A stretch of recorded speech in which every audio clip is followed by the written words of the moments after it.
What's up, everybody? This is Whiskey in the Six. I'm Rob. Today I have Johnnie Walker Double Black.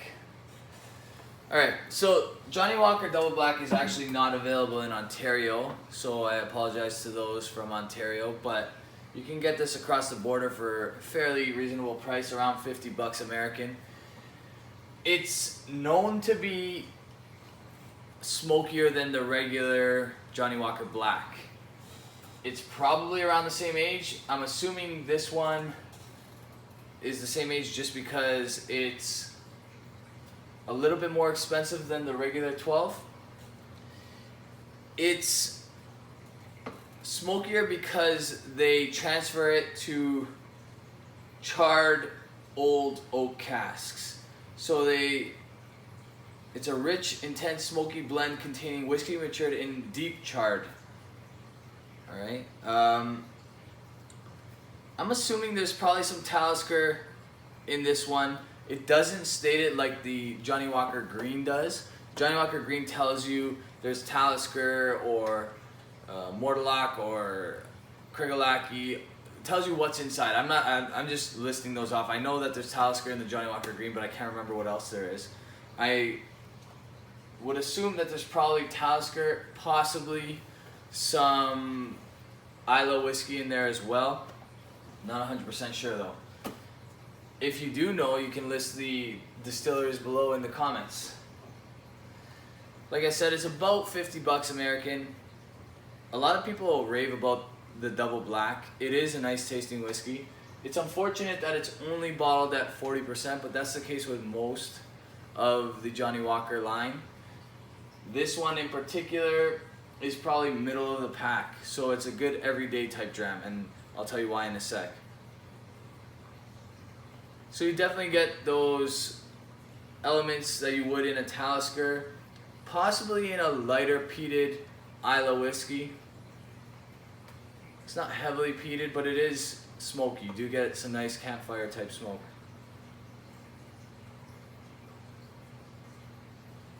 Along with that, you get some cooked down, burnt almost sugar. A little bit of like a burnt caramel. Alright, it's chill filtered, probably some added color to keep consistency throughout. They're a mass market Diageo type scotch, so the color and chill filtration is to be expected. Not the case with all of Diageo's products, but many of them. Very, very nice nose. I would say if you're transitioning into a peated scotch, you might want to go with a blend at first because they're a little bit more balanced, whereas some of the peated scotches that come from a single malt, they tend to either be too peated or not enough. These ones are a little bit more balanced. Alright, on the palate.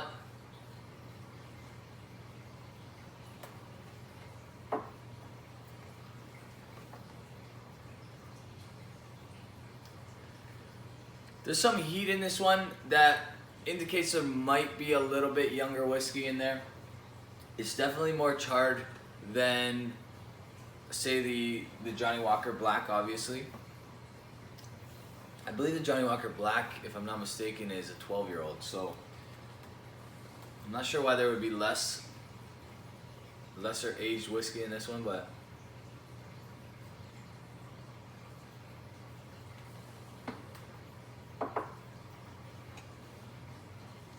it's a little sharp for a 40% whiskey, which does indicate some youth to it, but it does have a nice kick to it. You kind of like it.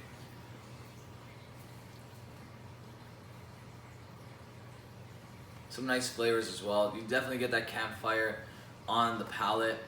You get some of those notes that I picked up on the nose, like the burnt sugar and caramel type notes.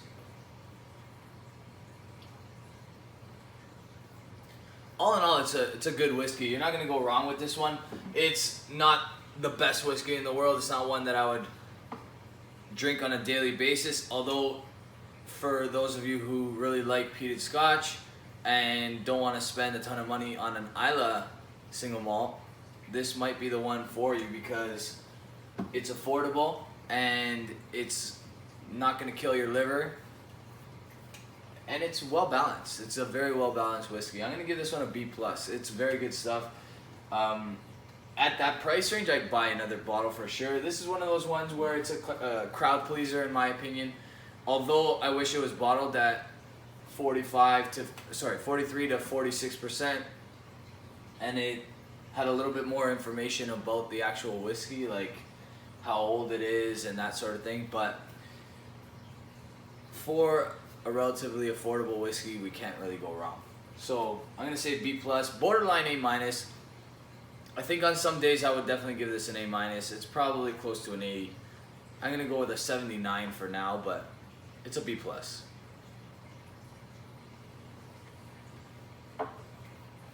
Give or take 2 points.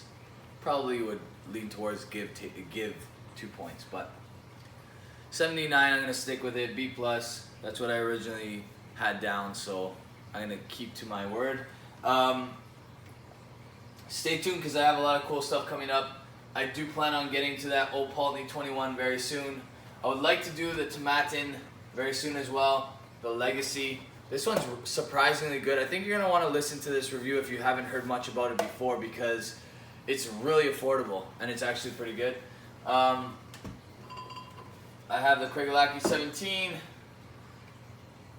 Deanston 10-year-old cast strength Pedro Jimenez finish, the Bowmore 18, and of course the Cavalan Bourbon Cask single malt and the Linkwood 15 that are coming up very shortly. I also have a whole bunch of 4 rows selections here. The single barrel bottled at 50%, the small batch bottled at 45%, and the straight bourbon bottled at 40%. I have a beautiful stock and barrel Canadian whiskey that I will be doing shortly as well. A lot of good stuff, and I haven't forgotten the Pike Creek 10-year-old that I will be doing in the upcoming weeks as well. I'm looking forward to a whole bunch here. There's also some samples that I hope to get on with reviewing with Roy Aquavita. Super cool guy. If you haven't checked out his channel, do it now because he's awesome. Anyway, that's the Johnnie Walker Black. It's a B+, but it could be an A-. If you like this video, you can check me out on Facebook, Instagram, and Twitter. Alright, just type in Whiskey in the Six, you'll find me. Also, I would really like to see you guys join my group on Snups. If you haven't checked it out already, download the app today and join my group. It's free, and I think you guys will enjoy it. Cheers.